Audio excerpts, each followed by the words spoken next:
talking about, as far as PvP goes, just like like community management, and like the reality, of course, is like community management's really hard for PvP because like like we said before, like people get very competitive. I mean, another another aspect of PvP is the psychological aspect.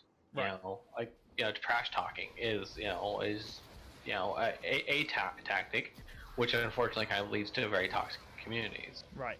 But like if you can unnerve someone by insulting their mother or whatever, like that's a tactic that people sometimes use, and again, it kind of goes back to the concept of sportsmanship. But like again, you kind of want to keep people from like going after blood. You kind of want to encourage sportsmanship.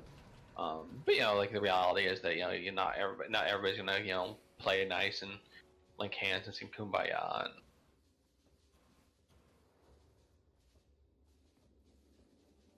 Kumbaya. But no, you're right, and I mean, one of the biggest like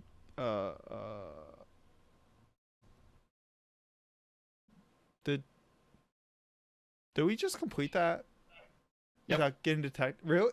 Okay. Yeah, I got that notice last time. Okay. I think individually, if you personally don't get detected, so if you like lag behind a little bit everybody else, nice. Oh, like you don't get detected if everybody else is like obviously getting detected. But one of the like big differences between PlanetSide 1 and PlanetSide 2, just because these are the main PvP games I ever played, was PlanetSide 1 didn't have a universal chat between the factions. So like if you wanted to talk to them, you could use a proximity text chat, like a say chat. Right. That each side could see, but there was no like shout chat that everyone could see, or zone chat. And PlanetSide 2 has that. And PlanetSide 2 is so much less fun to like chat in. Right. And one of the funniest things is when someone is like shouting out like tactics over the universal chat. For their team, and everyone else is going, oh, so you're gonna move tanks over there? Okay. Right. Thanks. Yeah, great. Oh, yeah, brilliant strategy. Yeah, exactly. Right. So so kind of like I think the last topic we wanted to talk about here is talking about like why it's so hard to kind of like do both at the same time. Why is it hard for a single game to get both PvP and PvE right? I think maybe the kind of the best thing to do is kind of what you mentioned before about Final Fantasy XIV's PvP system, where originally it had a system that was basically like you played your normal PvE character. You basically kind of brought that character into special areas, and basically you had all your abilities, all your skills, all your I think equipment is equalized out. Item level is normalized, but yeah. But still, like you kind of had your own little build where you'd if you had a crit build for your bard, you could take a crit build into you could take basically take your crit build into to PvP. But they changed that, and basically they kind of like separated out the two systems. They for the expansion they basically kind of like changed around how a lot of the skills worked in PvE, but then for PvP they changed it so that you don't use the traditional skills. They kind of used very similar skills that had a very similar feel to them, but they basically had special PvP features and effects. Yeah, the biggest difference. The classes that feel the biggest difference in PvP are the pet classes. Right. Because they don't actually get to keep their pets out in PvP. Right. It's basically kind of a special limited time thing. But I mean, like a lot of the classes kind of feel very different. Like for example, I was talking about the Black Mage. skill set, basically abilities, swapping between Astral Fire and Umbral Ice. In PvP, you kind of have the same thing, but instead of it being kind of a costly thing to do, it's actually super cheap to swap between them. Right. And to the point where like you actually get like your basic spells, you get no casting time if you swap between the two. So one of the strategies for a PvP Black Mage is like it's a caster, so usually you have to stay in place. Well, people are running around. So if you're following somebody as a Black Mage in PvP, your goal, what you want to do actually is alternate casting your fire and ice spells. You're not doing a whole lot of damage, but you get instant cast spells. So you're damaging on the fly. You're able to move while you're casting. Yeah. I've never PvP'd on Black Mage. Yeah. Well, I mean, PvP on Black Mage before was like both super frustrating and super fun because you had sleep. Right. And AoE sleep. Right. Yeah, that kind of screwed up. Screwed other people. I'm sorry. Half your team's going to be over there napping. We're not going to touch them. We're going to beat on you. But now like now you have like now if you know how to kind of work the character, now it's a lot more fun. And but if you have a big scrap where everybody's not running around and running out of range and whatnot, you can stop and basically cast your big kind of blast spells easily enough. For anyone that doesn't know, Black Mage is the hardest hitting caster in 14. Right. So like if you can get if a Black Mage can sit still and cast their spells, you're going to feel it. Right. But the interesting here is that basically like drastically changed how the two but how PvP and PvE work now. And kind of like the idea here is that they can tweak, and you see this a lot, like they'll tweak how a PvP skill works, and that's not going to have any effect whatsoever on PvE. Right. Yeah, Red Mage has a PvP spell called a monochrome. Monotone? Monomancy. Yeah, that's it. Where you put it on a person and they do less damage to you and you do more damage to them. Right. That spell does not exist in PvE at all. Right. And kind of like, so the reason for this is basically because like I said, they can basically tweak one of the abilities, the PvP or the PvE set, and fine tune them for the purpose without worrying too much about the other. So they can basically increase monk damage in PvE without making monks super OP in PvP. Right. Yeah, and because the designer, the lead director for 14 is a huge World of Warcraft fan, and I think he understood that one of the flaws that WoW did a lot was they balance classes for PvP, and that would have extreme effects for that class in PvE. Right. Which then everyone, or the other way around too, and right.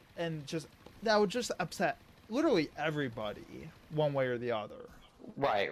And like sometimes even if they didn't skills quite as totally as Final Fantasy 14 did, you would still potentially have situations where players like they'd have like certain kind of like rules that were only applied to PvP or whatnot, which would sometimes feel super frustrating for players. I'll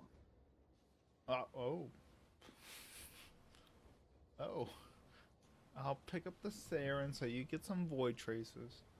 I think I already have Nova Prime, but whatever. Actually, I do have one question for your opinion about. I'm not sure if you want to answer it now or later. It's up to you. Okay. But your thoughts about like PvP gear-based PvP versus static-based PvP, like gear-based PvP sucks so bad. Like okay. I hate level-based, and and gear based. Like like again, going back to what I said about PvP, you want to kind of provide as fair of a experience as possible. Mm-hmm. And like like level base, like if somebody essentially just kind of it's if I guess kind of the idea of this would be like like tar and mill in vanilla World of Warcraft. You know, like, people would basically just like go and basically kill all the NPCs because because they were high level and all the NPCs in this town, this alliance town, were mid level. Right. And basically like like kind of asshole players could basically just lock down what was at the time a major quest hub. Just by killing things, and it was the level based system that did that. And like I'm not a fan of level based systems in general because like even looking at PVE, what I talked about with the obsolescence of zones. When you had the zones that basically that would basically kind of fall out of use, that's primarily because of a level based system. Right.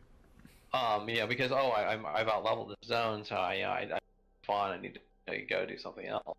Like what I wrote a proposal on my blog a long time ago talking about the idea of like essentially advancement by achievement. Advancement by what? Sorry, you're cutting in and out a little bit. By achievement. Oh, okay.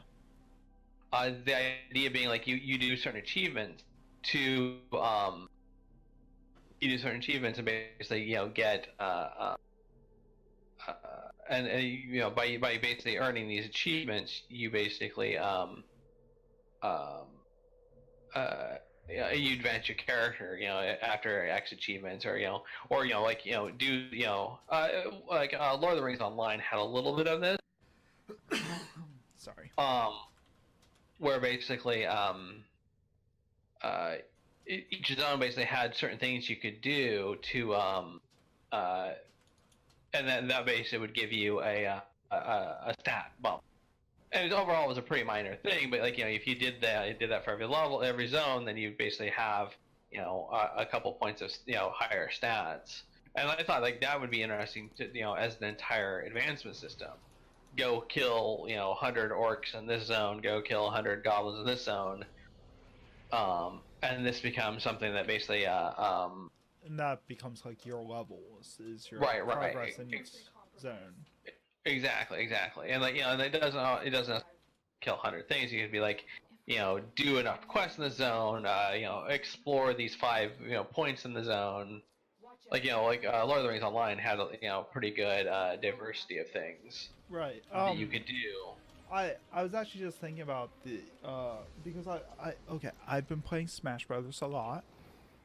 You say. Smash Ultimate. Mm-hmm. And one of the things in that is the World of Light adventure mode. Mm-hmm. And there actually is a leveling system in that game mode that basically you collect these skill orbs as you complete fights and progress across the map through a non-linear map at that. And then what that does is it gives you skill points basically to unlock a talent tree. And the idea is that then like the talent tree does different things like increases your movement speed, increase the damage of your attacks, of your different kinds of attacks. Sorry, give me a sec. Sure. But yeah, I mean, like you're talking about the idea of the skill, a talent tree, like earning points for talent tree. I mean, like that could be like the entire leveling system would be like unlocking and like I'm kind of a favor of a very shallow leveling curve, so it's not like you're going to be going from wimp to godling, unlocking these things, but like unlocking a tree could give you 1% bonus and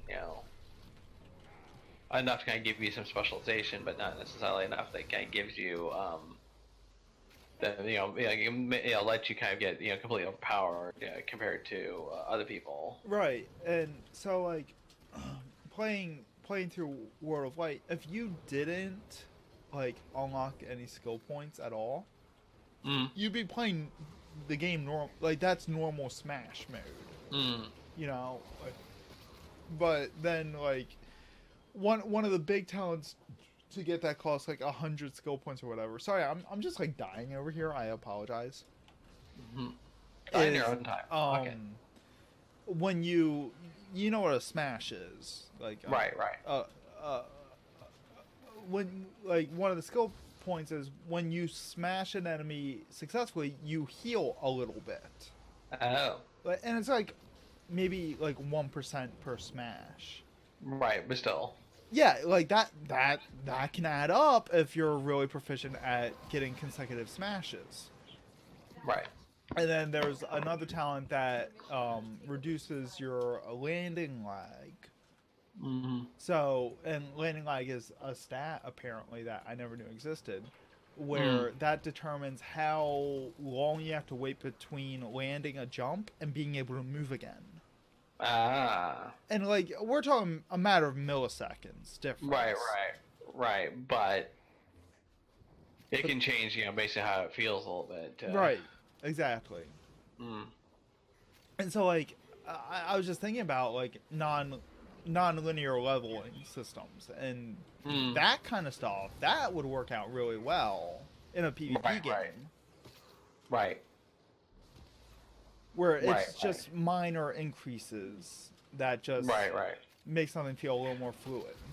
Yeah, I mean, like in general, like for advancement system, I kind of like things, where it feels like you're kind of customizing the character for your type of gameplay. Like, Warframe, for example. Like, I have the build for Ember that basically is like it has pretty good efficiency. For my World of Fire, I have I do good damage, and this kind of suits my play style because I like bouncing around. I don't I'm not all that great at aiming the gun and firing it and getting headshots with slow loading weapons. So like this is perfect for me. Right, and like my Ember, one of the builds I use on Ember, I use several different builds, is actually focused around Accelerant instead of World on Fire. Right. Because it centers around using Accelerant and Fire Blast instead. So that because what Accelerant does is it increases enemies' vulnerability to fire damage, and then Ember has Fire Blast, which is just a giant AOE explosion that they do. Right. So it's not a cost efficient build. It's actually very energy inefficient. Because it's all in the power strength, while the World on Fire build, which is just an AOE damage over time, is that's something that you want to have persistent. Where the Fire Blast one is just something you fire off every once in a while and does massive damage instead of being persistent damage. Right. So they basically do the same thing, just in different ways. Right. And so it kind of depends on, going back to what I said, it kind of depends on your playstyle. If you need something that's kind of big damage, on occasion, and and you can combo with other things, or you want something that kind of like does a lot of damage as you're kind of like bouncing around. Right. You customize it to how you play, how you prefer to play, and that's why I like. Like these types of systems that the problem of course is you run into is the metas. Yeah, metas exactly. Where like people have determined that X is the best, and if you're not X, then you suck. Right. Like for my Accelerant build is actually a meta for one of my setups because I use Ignis, which is a flamethrower. Right. And so with my Accelerant build, that's like 10x fire damage increase. Add that to Ignis, that's not only increasing the damage of my Fire Blast, but my Ignis as well, which I have a Riven in to make it even more powerful. So it's a meta in that sense because it turns my Ignis into the most powerful flamethrower in the world. Right. I mean, and this is kind of like the interesting part of like with Warframe and their Riven system is that you have something like that where the whole point of the Riven system is that you get more powerful mod, a more powerful Riven mod, the less popular weapon is. So all of a sudden, if you get a really good Riven for a gun, it can turn like a gun that basically like nobody likes in the meta to like it's something that's incredibly powerful. It's the great balancing system. Right. And this is great for a PVE system, but it would suck for a PvP system. Oh my goodness. Right. And Warframe does have PvP as well, but like 14 is completely separate. Right. And there's actually only you can't play all frames in PvP. Oh yeah. Yeah, there's only certain frames that are allowed in Conclave. Yeah, I've never played the PvP in this game. Because Conclave is so balance oriented that right. They take their time in introducing new frames in the Conclave. Right. But again, it's basically, I mean, it's not quite where they really change the skills and whatnot, but a lot of skills have very different effects. Oh yeah, in PvP versus PvE. Avara has completely different arrows. Right. For example. Right, and so you kind of, and so but like going back to kind of like why games don't do kind of PvP but then PvE together is you look at the two different groups, the killers versus achievers. Achievers kind of want slow and steady progression. They don't want to lose what they have. They want they basically kind of want to be recognized for their mastery of the game, even if that mastery is just kind of like putting in more time than anybody else has. Whereas killers want to show mastery of other people. They want that they want that potential for loss. Usually because they're good enough, they want to inflict that loss on other people instead of taking that loss themselves. And like I said before, if you look at the Barl's original balance between the different player types, killers chase off everybody else. And so the more interesting of a PvP game you make that appeals to killers, the more killers you're going to get, which means the less of every other type of player you're going to get. Mm-hmm. Except for explorers. Explorers basically kind of don't care about achievers, or don't care about killers, and killers kind of fear explorers because explorers tend to understand the game systems better. Right. It kind of going back to your seed trick in Dark Souls 3. Mm-hmm. Some explorer probably figured that out. I can use this thing and change the rules enough to kind of mess somebody else up, and that became something something they felt they could do to kind of even things out. And so and so if so having killers and achievers in the same game, you're potentially going to have the killers chase off the achievers. And then once the achievers are gone, then the killers are basically probably going to diminish because, again, they're bored. Wolves want sheep. And then once you get killers killing killers, then nobody wins. Right. Well, I mean, then you run into the people that kind of fair fight versus people just gank, and then the people who are going to want to gank are going to leave, and then you've got the small group of people that basically they want to treat the PvP like a sport. And again, this is not a universal thing. There are games that do this well, that basically treat PvP like a sport.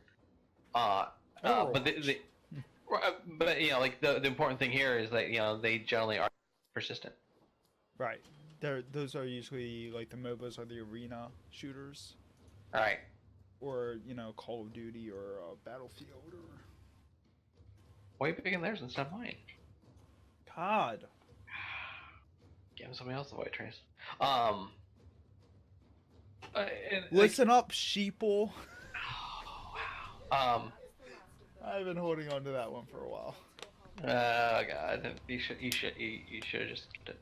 And I think the other big thing is as PvP and PvE have kind of evolved over time, you're starting to get it where the game, basically the game the skill sets needed to balance PvP versus to design a good PvE encounter have basically become very divergent. Where now a lot of PvE is considered like basically boss fights, dungeons and boss fights and all that type of thing. That's a very different type of skill set than someone who basically is balancing out player abilities, character abilities to to basically kind of make an interesting and fair fight. And so so basically kind of like the long and short of it is you run into it's just hard, like there's also so much time. There's like you can only do so much effort, so much work in a game, and so like you got these two kind of different conflicting disjoint areas. So what do? Do you focus on one and make it as good as possible, or do you focus on both and probably don't do as good a job? Well, the modern solution is basically to do the first, pick one area and focus on it. And like honestly, PVE is a lot more popular than PvP as far as persistent MMOs go. Yeah.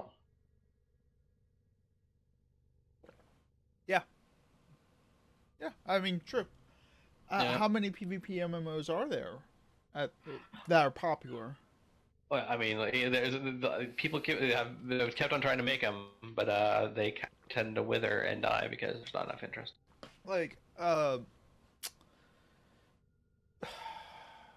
want to say the Division games do blend the PvP in pretty well because they'll make the highest level zone a PvP zone.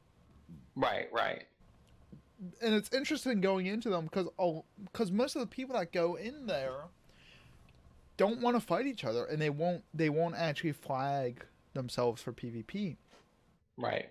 But then you'll hear the alert: an agent has gone rogue, which when somebody goes rogue, that's them playing PvP, and everyone in the zone hears this announcement, and that rogue agent gets marked on the map for everybody to see.